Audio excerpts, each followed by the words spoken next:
Assalamu alaikum Жалал Абад шаарынын тургундары жана коноктору. Ошондой эле Адилеттүү Жарандар каналынын көрөрмандары, колдоочулары, хейтерлери баарыңар мага кымбатсыңар. Лайк койгула, коммент жазгыла, хейт кылгыла, бөлүшкүлө. Эмне кылсаңар дагы эптеп ушул продвижение кылып бергиле ушу каналды. Азыр мен айтарым, Жалал Абад шаарынын мэриясыга, Зеленхозуга кайрылгым келет да. Өзү айтылган, жөн дагы айтканмын, өздөрүгө дагы жазганмын. Жалал Абад шаарынын борбору болот да. Могул Тоору соода үйү.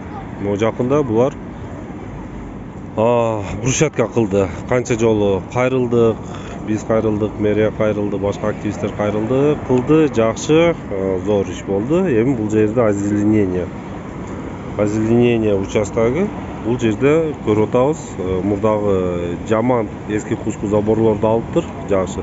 Мындай кылып жанагы эле ёлканы эгип коюптур да. Суранган элекке бир көлөкөй бере турган дарак эксеңер, чоңойсо, көлөкө берсе, скамейка койсоңор, шаардын борбору көлөкө болсо. Мисалы, он мен үйүм алды. Мына көлөкө. Бул каштандар, акациялар, скамейкалар, эл отурат. Көлөкөдө эс алып отурат. Жаштары, карылары, алкаштары пайда болуп калат кээ бирде. Бүгүнкү күндө бул жагда, Ленин көчөсүнүн бул жагы могул ЦУМ, Тоору соода үйү. ЦУМдун алдыда эле дарак. Бул жактан баштап дарак жок, көлөкө бере турган. Ёлкасы же көлөкө бербейт, же башкасы болбойт.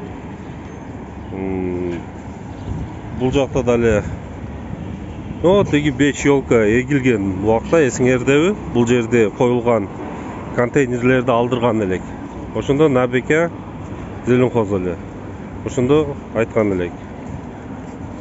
Набеке, ёлкаларыңызды эмне кыласыз? Бул жерге көлөкө бере турган дарак эгиңчи депчи. Ошондо бактыкам, бул убактылуу. Азыр уже сезон өтүп кетти.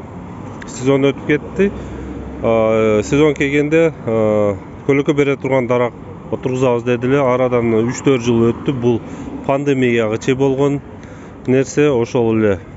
Орустар айткандай, нет ничего вечного, чем временное депчи.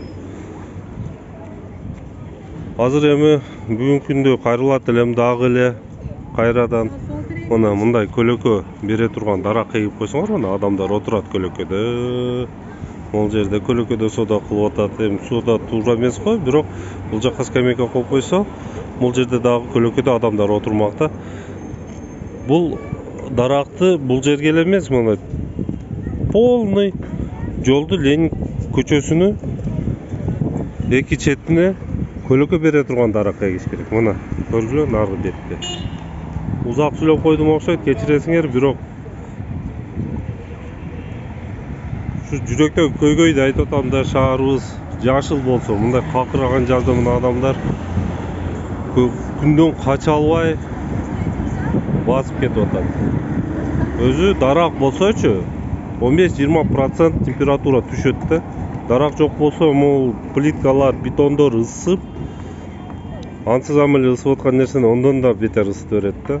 Рахмат баарыңарга.